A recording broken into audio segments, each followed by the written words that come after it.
네, 축구팬 여러분 안녕하십니까? 드디어 K리그1 1라운드 프리뷰를 할 만큼 K리그1의 개막이 얼마 남지 않았습니다. K리그1 첫 번째 라운드는 리그 처음부터 현대가 더비 그리고 경인 더비라는 정말 많은 팬들을 끌어모을 수 있는 경기들로 또 구성이 되어 있는데요. 과연 어떤 경기들이 있는지 지금부터 한번 살펴보도록 하겠습니다. 자, 먼저 첫 번째 경기는 현대가 더비입니다. 울산 현대와 전북 현대의 경기인데요. 울산 현대는 지난해 1위를 차지했고 전북 현대는 2위를 차지했습니다.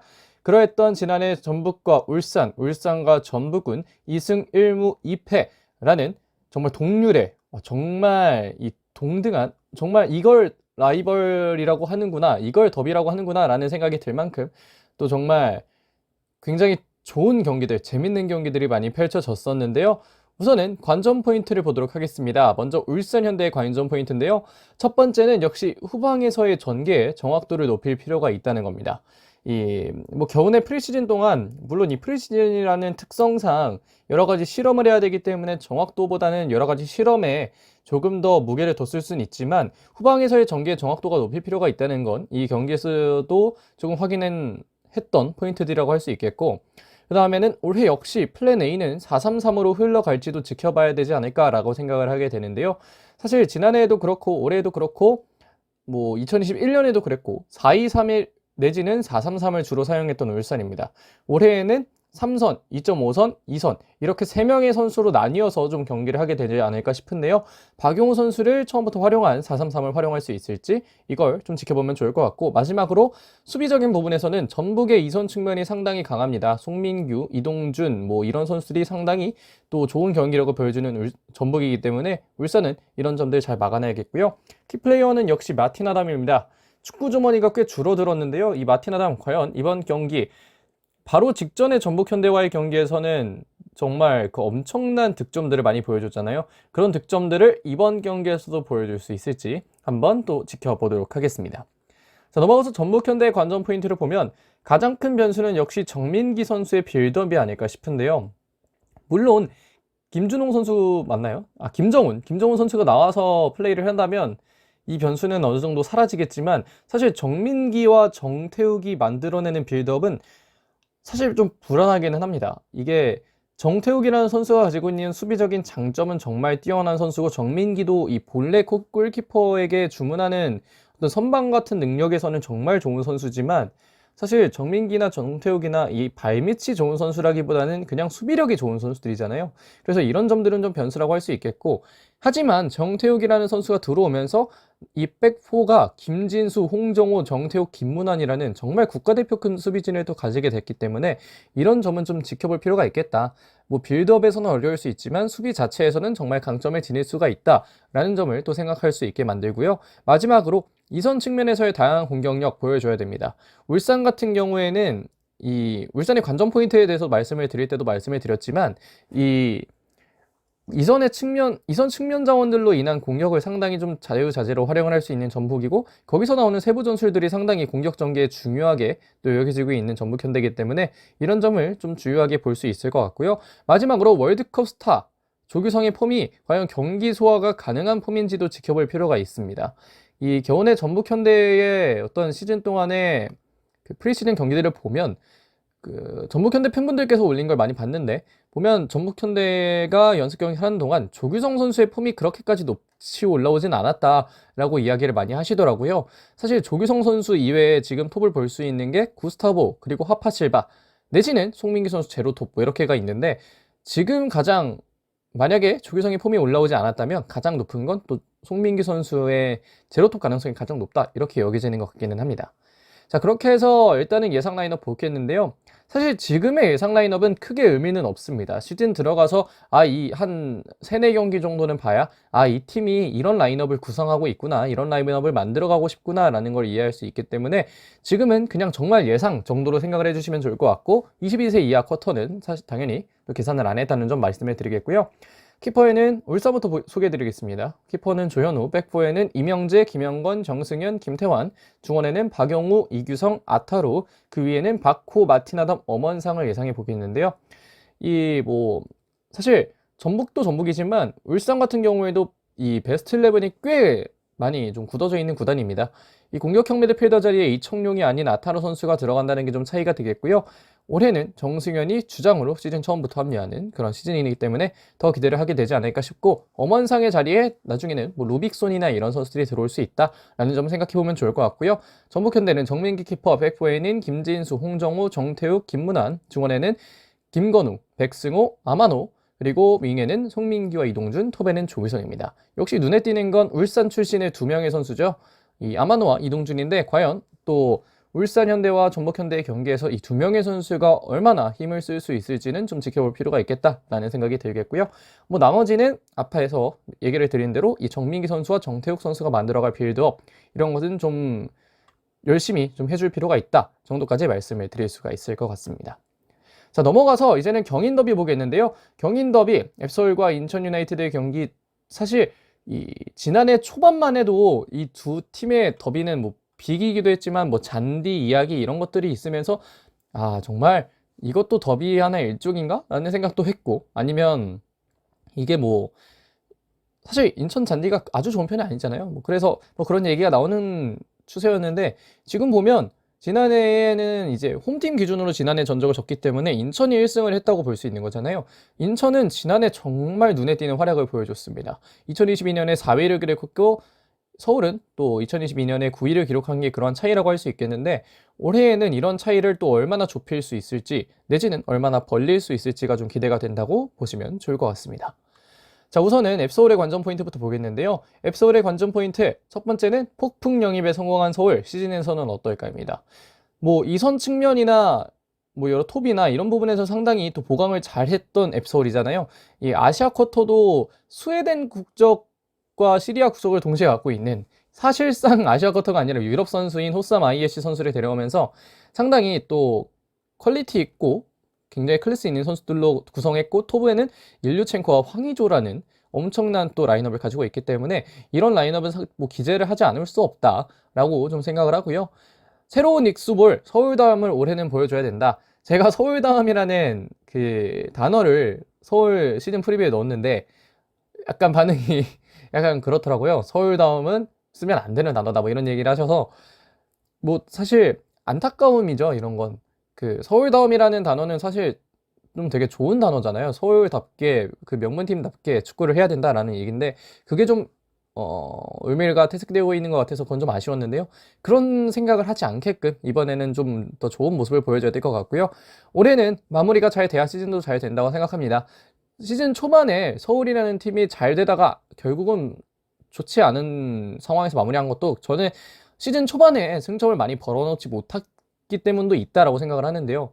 물론 이게 기록을 직접 찾아봐야 알겠지만 저는 그렇게 느껴진 점이 좀 있었는데, 이런 점들을 타개하기 위해서는 역시 일류첸코를 비롯한 공격수들의 활약이 기대가 되고, 신임 주장인 일류첸코는 더더욱 더 좋은 활약을 해주지 않을까라고 생각을 하고 있습니다. 자, 넘어가서 인천 유나이티드의 관전 포인트를 보면, 첫 번째는 중원 싸움에서의 승기를 잡고 경기를 해야 된다는 건데요. 이 뭐 큰 변수가 없다면 신진호와 이명주가 3, 4, 2, 1에 이 두 명의 투미들로 들어갈 예정인데, 서울의 미드필더진도 강력하지만 이 인천의 미드필더진도 정말 강력한 선수들이 많습니다. 그렇기 때문에 중원 싸움에서 승기를 딱 잡고 간다면, 그렇다면 또 인천 유나이티드가 경기를 생각보다는 쉽게 풀어갈 수도 있는 포인트가 보일 수 있을 거라 생각을 하는데요. 다만 이런 걸 안익수 감독도 모르는 건 아니기 때문에 이선 측면으로 좀 공격을 많이 해보지 않을까라는 생각이 들고, 이러한 이선 측면은 좀 막기 어려울 수 있기 때문에 이걸 어떻게 먹을지를 좀 조성환 감독께서 좀 걱정을 해주실 필요가 있을 것 같습니다. 다만 이 투자 대비 경기력의 부담은 좀 잊어야 된다는 생각이 드는데요. 사실 인천 유나이티드가 투자를 많이 했다는 건 사실입니다. 부정할 수 없는 사실인데, 여기에 너무 얽매여서 이거 잘 내야 되는데 이런 걱정을 하다 보면 오히려 경기력이 안 나올 수 있기 때문에, 이런 점은 좀 경계를 하고 경기를 할 필요가 있겠다라고 생각을 좀 하고 있습니다. 마지막으로 신정팀을 상대하는 신진호는 어떤 모습일지, 이런 모습도 한번 지켜보시면 좋을 것 같다. 그래서 키플레이어로 신진호를 뽑았습니다. 자, 예상 라인업은 이렇게 나오는데요. 자, 서울은 자섬삼이죠. 최철원 키퍼, 백포에는 이태석, 오스마르, 이한범, 김진야, 중원에는 기성용, 팔로세비치, 백상훈, 위에는 나상호, 일류첸코, 윌리안 예측해보고요. 인천에는 김동원 키퍼, 백스리에는 델브리지, 오반석, 김동민, 그 윗선에는 김도혁, 이명주, 신진호, 그리고 민경현, 그 윗선에는 제르소, 천성훈, 그리고 은포쿠입니다. 에르난데스를 톱으로 예상하지 않은 것은 아직까지 복귀의 시즌이 좀 어느 정도 진행된 이후에 좀 기회를 부여받을 것이다라는 이야기도 많았고, 천성훈이 또 나쁘지 않은 경기력을 보여준다는 얘기가 많아서 한번 또 선발로 뛸 수 있지 않을까라고 기대감을 가지고 있고요. 뭐 나머지 서울의 포지션이나 인천의 포지션 같은 경우에는 뭐 예상하시는 대로가 나오지 않을까라고 생각을 합니다. 저도 이렇게 예상을 하고 많은 분들도 그렇게 예상을 하고 아마 이렇게 나오지 않을까 싶고요. 전술에서의 변화가 있다면 그때 또 한번 체크를 해보는 걸로 하겠습니다. 자, 넘어가서 수원과 광주의 경기인데요. 여기부터는 이제 더비가 아닙니다. 수원 삼성은 지난해 12위를 기록했고 광주 FC는 지난해 K2에서 1위를 기록했는데요. 리그가 달랐기 때문에 지난해 전적은 없고요. 이 경기는 2월 25일 4시 반 수원 월드컵 경기장에서 벌어질 예정입니다. 자, 우선은 수원 삼성의 관전 포인트부터 보면 조직력이 좋은 광주의 중원을 확실히 잡아야 한다는 게 가장 큰 관전 포인트라고 할 수 있겠는데요. 사실 수원의 중원은 이 겨울에 상당히 좋은 보강이 됐습니다.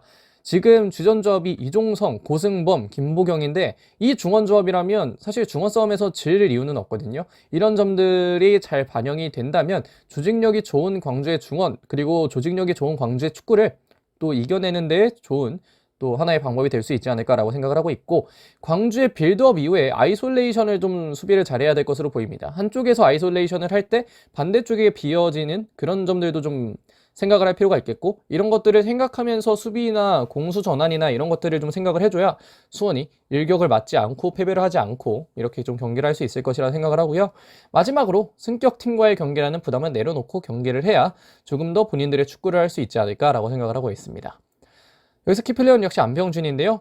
넘버 9, 9번을 받은 안병준의 득점이 개막전부터 나올 수 있을지 한번 지켜보시면 좋을 것 같습니다.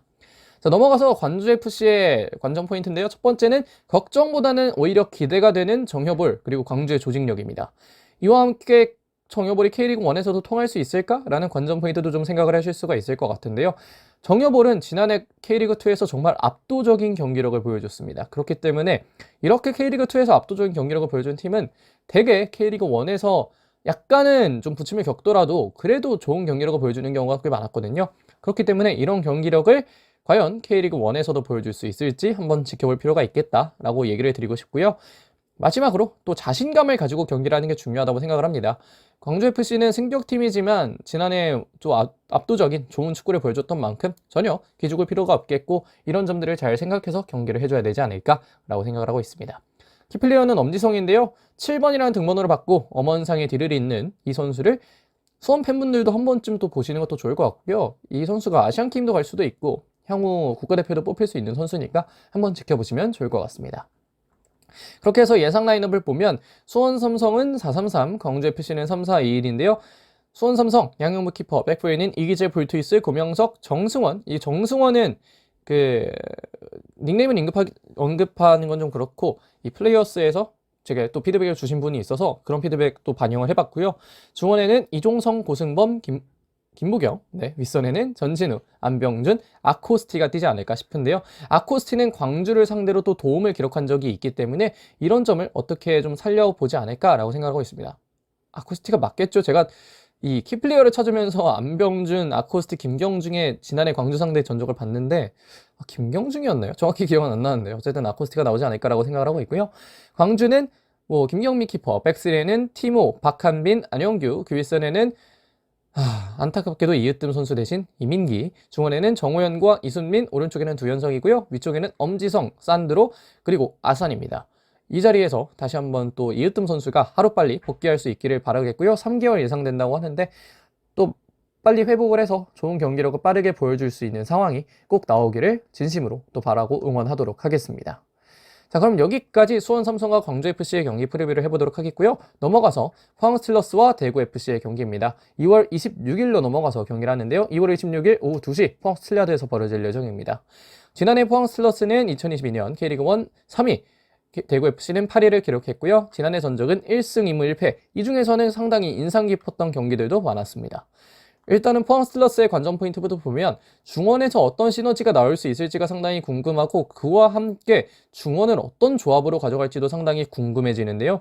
뭐 김종우, 뭐 고영준, 오베르단, 아니면 뭐 신광훈, 이승모, 이승우는 좀 어려울 수도 있고, 어쨌든 이런 선수들로 다양하게 배치를 할 수 있는 상황에서 중원이 어떤 시너지를 갖고 조합을 또 짤 수 있을지가 상당히 궁금해지는데, 사실 김기동 감독이 어떤 이런 점에서 조합을 맞추는 데에서는 상당히 또 강점을 지니고 있는 감독이기 때문에 큰 걱정은 하지 않지만 궁금은 하긴 합니다.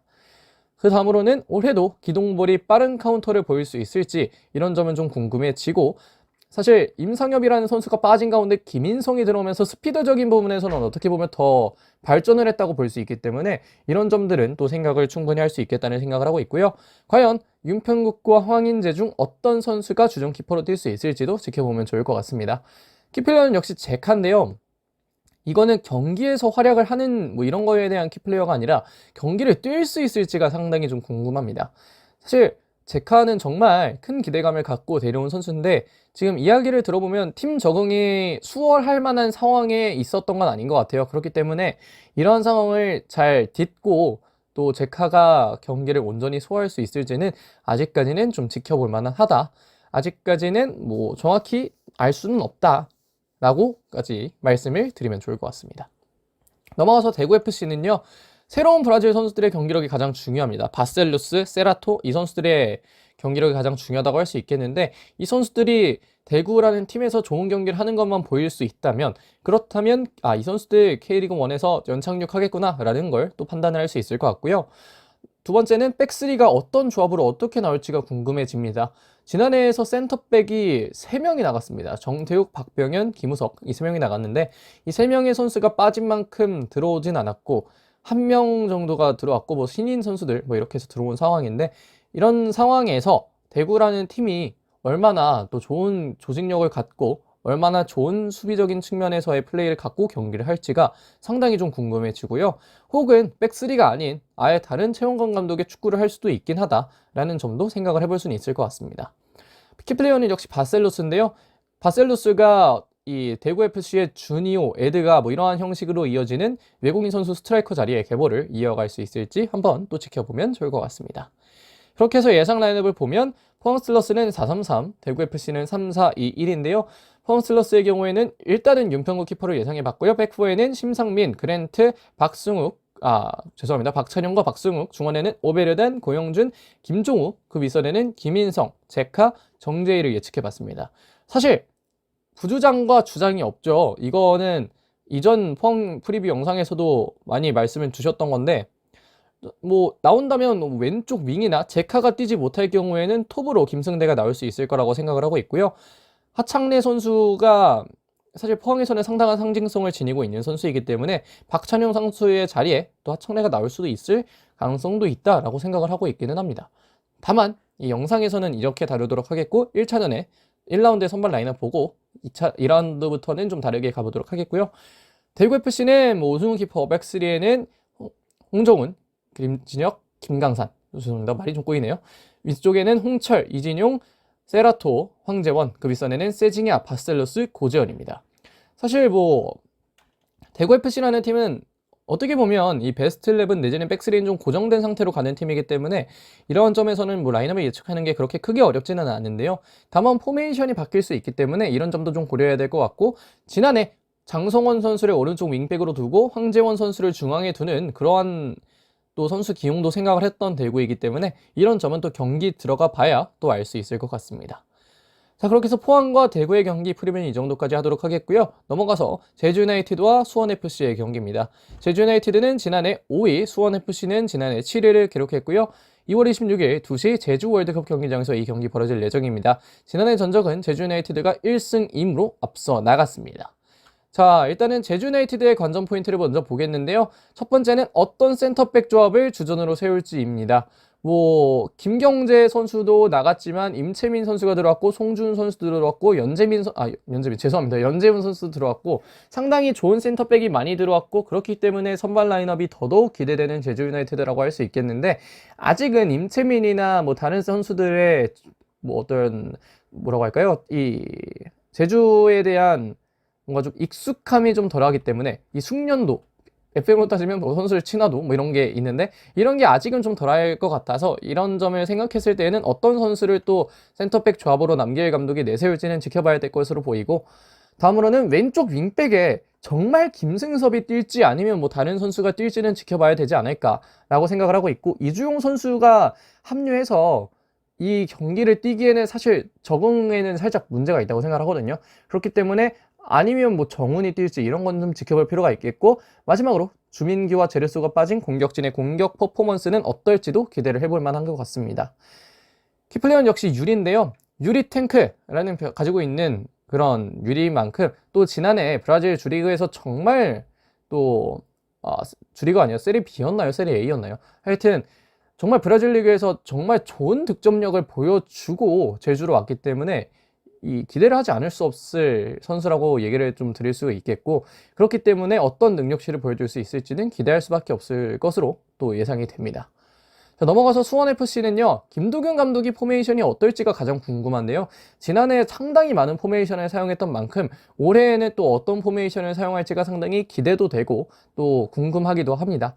그런 상황에서 센터백 조합도 좀 궁금한데요. 김현웅과 이재성 그리고 박병현 선수가 들어온 수원FC, 잭슨 선수만 기존 센터백 자리 중에 하나로 남아있는 상황에서 어떤 선수를 또 주전으로 사용할지가 궁금해지고, 박배종 선수는 부상인 상황에서 노동건 선수는 수원FC에서의 데뷔전을 또 경험할 수 있을지도 좀 궁금해지는 상황입니다. 역시 키플레이어는 한 명이죠. 윤빛가람입니다. 친정팀을 상대하는 윤빛가람이고, 이 미디어 데이에서 그 남길 감독을 바라보는 그 눈빛, 정말 재밌었는데요. 이런 점을 또 어떻게 경기에 녹여낼 수 있을지는 한 번쯤 또 지켜봐야 할 만한 요소가 아닌가라고 생각을 하고 있습니다. 그렇기 때문에 더욱 재밌는 또 경기가 될 수 있을 것으로 보이고요.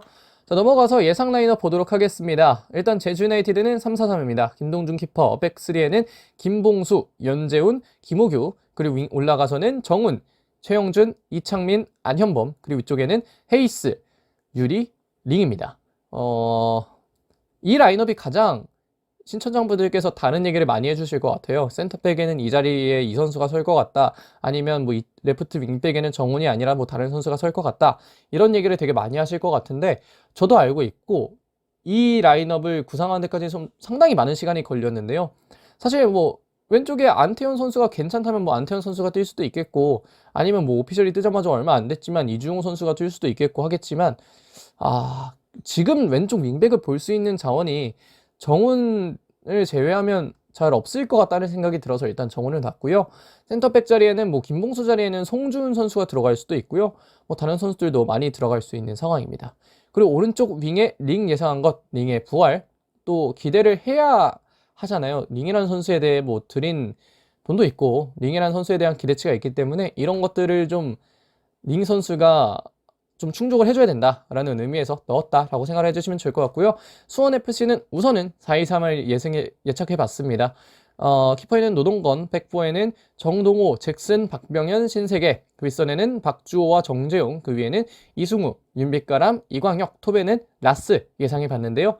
역시 이 포메이션 다른 포메이션으로 나올 가능성 다분합니다. 그렇기 때문에 이거는 또 예상에 불과하다, 그리고 경기 실제로 들어가 봐야 안다, 이런 점에 대해서 좀 얘기를 드리도록 하겠고요. 여기까지 제주와 수원FC의 경기 프리뷰는 이 정도로 하도록 하겠습니다.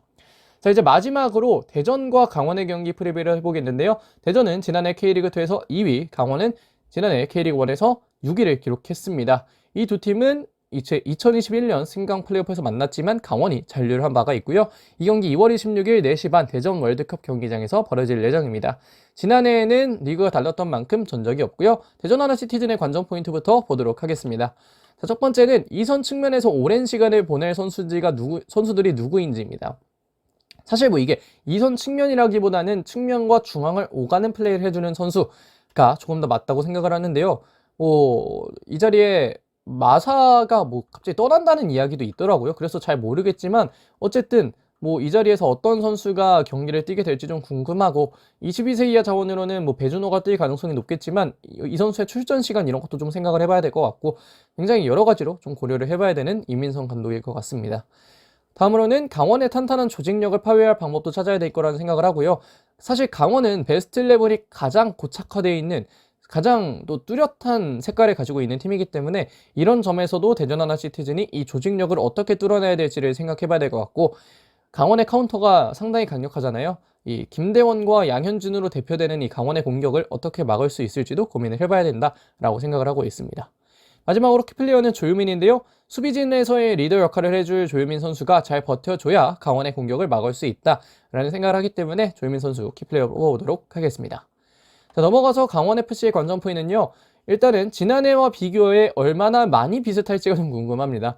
거의 바뀌지 않을 거라고 생각을 하고 그런 게 최용수 감독의 축구라고 생각을 하는데 빠진 선수를 제외하면 거의 바뀌지 않을 거라는 생각을 하고 있기 때문에 또 이런 점이 좀 궁금하고요. 중원에서 알리바이프 선수의 역할을 어떻게 가져갈지도 궁금합니다. 김동현 선수가 빠진 상황에서 서민우의 중원 파트너로 가장 크게 예상되는 건 알리바이프이기 때문에 알리바이프 선수를 어떻게 활용할지 또 높은 위치에서 활용을 할지 아니면 박투박으로서의 활용을 할지 또 이런 점은 좀 지켜봐야 될 것 같고 마지막으로 올해는 카운터 리딩을 어떻게 할 수 있을지 김대원, 양현준으로 대표됐다면 이제는 한 명 정도는 더 추가돼야 강원이 또 뭐라고 할까요? 좀 더 효율적으로 공격을 할 수 있을 것이라고 생각하기 때문에 어떻게 이 카운터 리딩이 될 수 있을지 지켜보면 좋을 것 같습니다. 역시 키플레이어는 김대원인데요. 이번에 등번호 10번에 달았습니다. 그만큼 에이스라고 여겨지고 있다는 건데 김대원 선수의 역할 상당히 중요하다고 말씀해 드릴 수 있을 것 같습니다.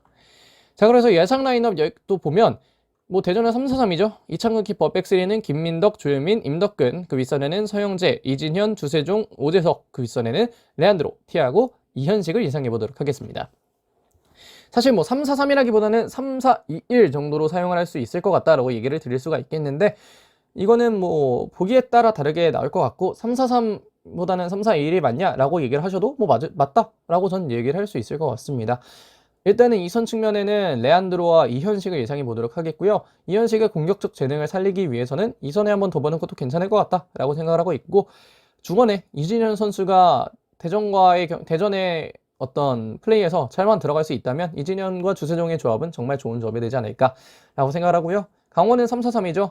유상훈 키퍼, 백스리에는 윤석영, 김영빈, 임창우, 그 윗선에는 정승용, 서민우, 알리바이프, 김진호, 그 윗선에는 김대원, 디노, 양현준을 예상해 보도록 하겠습니다. 디노가 경기에 뛸 수 있는 상태라면 디노가 뛸 것으로 보이고 아니라면 뭐 이정엽이 뛰겠는데요. 거의 이 라인업과 유사하게 경기를 뛰지 않을까라고 생각을 하고 있습니다. 자, 그렇게 해서 여기까지 이 2023 K리그1 개막 라운드인 1라운드 프리뷰를 해봤습니다. 리그 처음부터 현대가 더비와 경인 더비도 있고 그 이외에 재밌어 보이는 경기들도 상당히 많기 때문에 기대를 하지 않을 수 없는 것 같은데요. 과연 어떤 경기들 펼쳐질지 저도 기대를 하면서 경기들 지켜보도록 하겠습니다. 자, 그러면 이번 영상은 여기까지 하겠습니다. 고맙습니다.